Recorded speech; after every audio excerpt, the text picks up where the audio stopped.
அனைவருக்கும் வணக்கம். நான் முனைவர் ரா பாண்டீஸ்வரி, உதவி பேராசிரியை, நானோ அறிவியல் மற்றும் தொழில்நுட்பவியல் துறை, ஸ்ரீ ராமகிருஷ்ணா பொறியியல் கல்லூரி. என்னை கவர்ந்த திருக்குறள் என்ற தலைப்பில் உங்களுடன் எனது கருத்துக்களை பகிர்ந்து கொள்ள வந்துள்ளேன். ஒரு அறிவியலாளரான எனக்கு என்னை கவர்ந்த திருக்குறள் என்றால் திருக்குறள் என்று சொல்வதை விட திருக்குறள்கள் என்று சொல்லலாம்.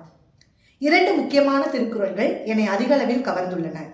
முதலாவதாக, முயற்சி திருவினையாக்கும், முயற்சியின்மை இன்மை புகுத்திவிடும். இரண்டாவதாக, தெய்வத்தால் ஆகாதெனினும் முயற்சி தன் மெய்வருத்த கூலி தரும். இந்த 2 திருக்குறளுமே ஒரு அறிவியலாளருக்கு மிகவும் அவசியமான தேவையான திருக்குறள் ஆகும். இதன் பொருள் என்னவென்றால், அறிவியலாளராக இருக்கும் ஒருவருக்கு முயற்சி என்பது ஒரு மிகப்பெரிய தேவையான ஒன்று. முயற்சி இல்லை என்றால் அவரால் எதையுமே சாதிக்க முடியாது. அதே போல ஒரு விஷயத்தை தெய்வத்தால் கூட செய்ய முடியாது, ஆனால் நம்மால் என்ற நிலை இருந்த போதும் நாம் தொடர்ந்து முயற்சி செய்யும் பொழுது அவை எல்லாமே சாத்தியப்படும் என்பதே இதன் பொருளாகும். இந்த 2 திருக்குறளுமே என்னை மிகவும் அதிக அளவில் கவர்ந்தவை, அதிக உத்வேகத்தை தரக்கூடியவை. இதனை சில எடுத்துக்காட்டுகள் மூலமும் சில கதைகளின் மூலமும் இதை பற்றிய தகவல்களை உங்களுடன் பகிர்ந்து கொள்ள விரும்புகிறேன். ஒரு அறிவியலாளருக்கு முயற்சி என்பது மிகவும் தேவையான ஒன்று என்று முன்பே சொல்லியிருந்தேன் அல்லவா? இதனை ஒரு சிறிய கதையின் மூலம் நான் விளக்க விரும்புகிறேன். நாம் சிறுவயதிலிருந்தே நமக்கு நன்றாக தெரிந்த ஒரு கதை. முயலும் ஆமையும் ஓட்டப்பந்தயத்தில் போட்டி போட்டது. அதில் முயலானது முதலில் அதிக வேகமாக ஓடியது. ஆமையானது தொடர்ச்சியாக மெதுவாக தொடர்ந்து வந்து கொண்டே இருந்தது. ஆனால் இறுதியில் வென்றது யார் என்று பார்த்தால் ஆமைதான். இந்த கதையின் மூலம் நாம் மிகவும் தெரிந்து கொள்ள வேண்டியது என்னவென்றால், முயல் ஆமையிடம் தோற்றதற்கு ஒரு முக்கியமான காரணம் என்ன என்றால் முயலாமை மட்டுமே என்பதுதான். அதுபோல ஒரு அறிவியலாளர் தனது சோதனைகள் ஆய்வுகளை மேற்கொள்ளும் போது ஏகப்பட்ட தடைகள் வரலாம். அவை எல்லாவற்றையும் நிதானமாகவும் பொறுமையாகவும் கையாண்டால் மட்டுமே அவர் அந்த ஆய்வில் வெற்றி பெற முடியும். எனவே முயற்சி என்பது ஒரு அறிவியலாளருக்கு மிகவும் முக்கியமானது. ஒரு ஆராய்ச்சி துறையில் ஈடுபடும் ஆசிரியையான எனக்கு மிகவும் பிடித்த ஒரு அறிவியலாளர் என்றால் அவர் தாமஸ் ஆல்வா எடிசன். ஏன் அவரை பிடிக்கும் என்று சொல்ல போனால், அவரிடம் உள்ள விடாமுயற்சி என்னை மிகவும் அதிக அளவில் கவர்ந்தது. முதலில் அவர் ஒரு காது கேளாதவராக தனது வாழ்க்கை பயணத்தை ஆரம்பித்தார். செய்தித்தாள்களை விட்டார். அறிவியல் ஆராய்ச்சியின் மீது கொண்ட விடாத பற்று காரணமாக அவர் ஆராய்ச்சிகள் பலவற்றை மேற்கொண்டார். அவற்றில் தொடர்ச்சியான தோல்விகள் பலவற்றையும் எதிர்கொண்டார். ஆனால் அந்த தோல்விகளின் மூலம் அயற்சியோ கலப்போ ஏற்படாமல் அவர் தொடர்ந்து தனது ஆராய்ச்சிகளின் மூலம் செய்து கொண்டே இருந்தார். அவரது ஒரு அரிய கண்டுபிடிப்பு என்னவென்றால் மின்விளக்கு, அதாவது மின்சாரத்தில் இயங்கக்கூடிய மின்விளக்கை அவர் கண்டுபிடித்தார். அதை கண்டுபிடிப்பதற்கு அவர் பட்ட சோதனைகளை அவர் வாழ்க்கையின் வரலாற்றை படிப்பதன் மூலம் நாம் தெரிந்து கொள்ளலாம். ஆனால் இவ்வளவு சோதனைகள் வந்த போதும் அவர் தனது ஆய்வை ஒருபோதும் நிறுத்தியதே கிடையாது. தொடர்ந்து விடாமுயற்சியின் காரணமாக இறுதியில் அவர் மின்சாரத்தில் இயங்கக்கூடிய மின்விளக்கை அவர் கண்டுபிடித்தார்.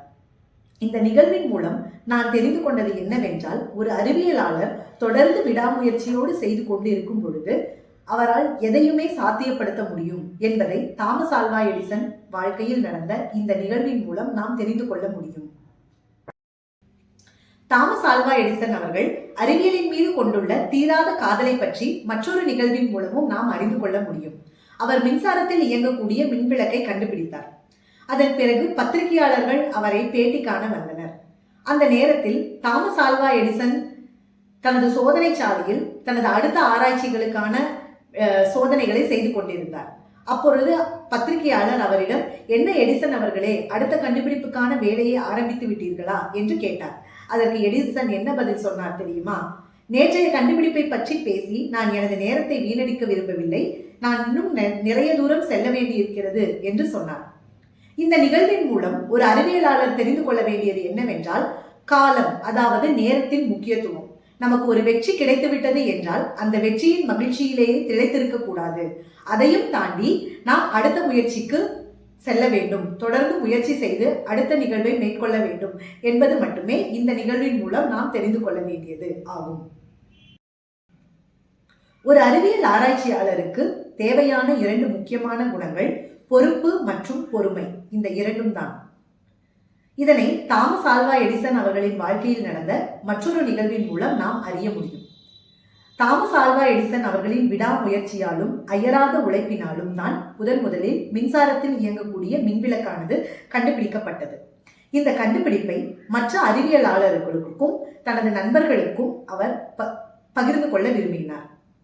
அந்த நேரம் அதற்கான கூட்டமானது ஆய்வகத்தின் மேல்தளத்தில் ஏற்பாடு செய்யப்பட்டிருந்தது. அவர் தனது ஆய்வக உதவியாளரை கண்டுபிடிக்கப்பட்ட மின்விளக்கை மேல்தளத்திற்கு கொண்டு வரும்படி வலியுறுத்தியிருந்தார். அந்த உதவியாளர் அந்த விளக்கை எடுத்து வரும் பொழுது கை தவறி கீழே போட்டு உடைத்து விட்டார். இந்த நேரத்தில் மற்ற யாராவதாக இருந்தால் என்ன செய்திருப்பார்கள்? அந்த உதவியாளரை திட்டி தீர்த்திருப்பார்கள். ஆனால் எடிசன் என்ன செய்தார் தெரியுமா? அந்த உதவியாளரை எதுவுமே சொல்லவில்லை. உடனடியாக தனது ஆய்வகத்திற்கு சென்று மற்றொரு மின்விளக்கை உருவாக்கினார். அதன் பின்னர் அந்த மின்விளக்கை அதே உதவியாளரிடம் கொடுத்து மீண்டும் மேல்தளத்திற்கு கொண்டு போய் வைக்கும்படி கூறினார். இந்த 2வது தடவை எந்த அசம்பாவிதமும் ஏற்படாமல் அந்த உதவியாளர் கொண்டு போய் மேலே சேர்த்தார். இதை பற்றி எடிசனிடம் ஒருவர் வினவினார். என்ன எடிசன் அவர்களே, அவர்தான் விளக்கை உடைத்து விட்டாரே, அவரிடம் கொண்டு போய் மறுபடியும் விளக்கை கொண்டு போய் வைக்க சொல்கிறீர்களே என்று கேட்டார். அதற்கு எடிசன் என்ன பதில் சொன்னார் தெரியுமா? என்னால் உடைந்த மின்விளக்கை போல மற்றொரு மின்விளக்கை உருவாக்க முடியும். ஆனால் அந்த உதவியாளரின் மனதை நான் உடைத்து விட்டால் அதை என்னால் எப்பொழுதும் சரி செய்ய முடியாது. நான் மறுபடியும் செய்த அந்த உதவியாளரிடம் கொடுக்கும் பொழுது அவர் தனது கடமையை இன்னும் கவனமுடனும் சிறப்புடனும் செய்ய முடியும். மேலும் அவரது தன்னம்பிக்கையும் வளரும் என்றார். ஒரு அறிவியல் ஆராய்ச்சியாளருக்கு பொறுமை எவ்வளவு முக்கியம், அதே போல பொறுப்பை ஏற்றுக்கொள்ளும் தன்மையும் எவ்வளவு முக்கியம் என்பதை இந்த நிகழ்வின் மூலம் நாம் தெரிந்து கொள்ள முடியும். தாமஸ் ஆல்வா எடிசன் அவர்களின் வெற்றிக்கு முக்கியமான காரணம் 1% அறிவு மற்றும் 99% உழைப்பு மட்டுமே. அவரிடம் கடின உழைப்பும் விடாமுயற்சியும் இருந்த காரணத்தினால் மட்டுமே 1093 கண்டுபிடிப்புகளை கண்டுபிடிக்க அவரால் முடிந்தது. அவர் இறந்த பொழுது அவருக்கு மரியாதை செலுத்தும் வகையில் அமெரிக்க ஜனாதிபதியாக இருந்த ஹெர்பர்ட் ஹவர் என்பவர் 1 நிமிடம் அமெரிக்கா முழுவதும் உள்ள மின்விளக்குகள் அனைத்தையும் அணைக்க வேண்டும் என்று உத்தரவிட்டிருந்தார். இது அவருக்கு செய்யும் மரியாதை. அந்த நேரத்தில் அமெரிக்காவில் உள்ள மிக பிரபலமான சுதந்திர தேவி சிலையின் கையில் உள்ள விளக்குகள் கூட 1 நிமிடம் அணைக்கப்பட்டது. இதன் மூலம் தாமஸ் ஆல்வா எடிசன் அவர்களின் விடாமுயற்சிக்கும் கடின உழைப்புக்கும் அவர் கண்டுபிடித்த கண்டுபிடிப்புகளுக்கும் எவ்வாறாக மரியாதை கிடைத்தது என்பதை நாம் புரிந்து கொள்ள முடியும். எனவே அறிவியல் ஆராய்ச்சி துறையில் இருக்கும் ஒவ்வொருவரும் மிகவும் தெரிந்து கொள்ள வேண்டிய சில விஷயங்களை நாம் தாமஸ் ஆல்வா எடிசன் அவர்களின் வாழ்க்கையில் இருந்து தெரிந்து கொள்ள முடியும். ஆராய்ச்சியாளராக இருப்பவர்கள் அவர்களுக்கு தொடர் உழைப்பு, விடாமுயற்சி, சோதனைகள் வரும் பொழுது பொறுமையுடன் இருத்தல், அதனை கையாளுதல், அதற்கான தீர்வுகளை கண்டுபிடித்தல் என படிப்படியாக செல்லும் பொழுது அந்த சோதனைகள் அனைத்தையும் அவர்களால் சாதனைகளாக மாற்ற முடியும். எங்களை போன்ற அறிவியல் துறையில் இருப்பவர்களுக்கு திருக்குறளில் ஏராளமான கருத்துக்கள் கூறப்பட்டுள்ளன. எந்த ஒரு அறிவியல் ஆராய்ச்சியும் அதனால் விளையக்கூடிய நன்மைகள் தீமைகள் என்ன என்பதை அறிந்து அதன் மூலம் வரும் பயனையும் எண்ணி பார்க்க வேண்டும். அறிவியலின் முடிவு மக்களுக்கும் சமுதாயத்திற்கும் நன்மை பயப்பதாய் இருக்க வேண்டுமே தவிர தீமையாய் முடியக்கூடாது என்பதை திருவள்ளுவர் மிகவும் அழகாக எடுத்துரைக்கிறார். அழிவதும் ஆவதும் ஆகி வழிபயக்கும் ஊதியமும் சூழ்ந்த செயல் என்ற திருக்குறளின் மூலம் எடுத்துரைக்கிறார். எனவே அறிவியல் ஆராய்ச்சியில் ஈடுபட்டுள்ள எங்களை போன்றவர்களுக்கு சமுதாய பொறுப்புணர்வு மிகவும் அவசியம் என்பதை திருக்குறள் அழகாக எடுத்துரைக்கிறது.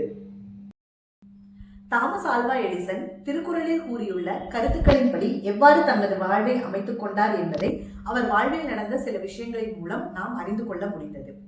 ஒவ்வொரு அறிவியலாளருக்கும் திருக்குறளில் பல்வேறு சீரிய கருத்துக்கள் உள்ளன. அந்த கருத்துக்களின் மூலம் தனது பணியை தொடர்ந்து செய்யும் பொழுது அதில் சமுதாயத்தில் ஏற்படக்கூடிய பல பிரச்சனைகளுக்கு அறிவியல் ரீதியாகவும் தொழில்நுட்ப ரீதியாகவும் நல்ல தீர்வுகளை தர முடியும் என்று ஒரு அறிவியலாளராக நான் மிகவும் அதிக அளவில் நம்புகிறேன். திருக்குறள் நெறியே தமிழர் நெறி.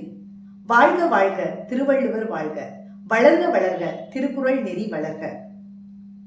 அனைவருக்கும் இனிய திருவள்ளுவர் தின நல்வாழ்த்துக்கள். வாய்ப்புக்கு நன்றி. அன்புடன் முனைவர் ரா. பாண்டீஸ்வரி.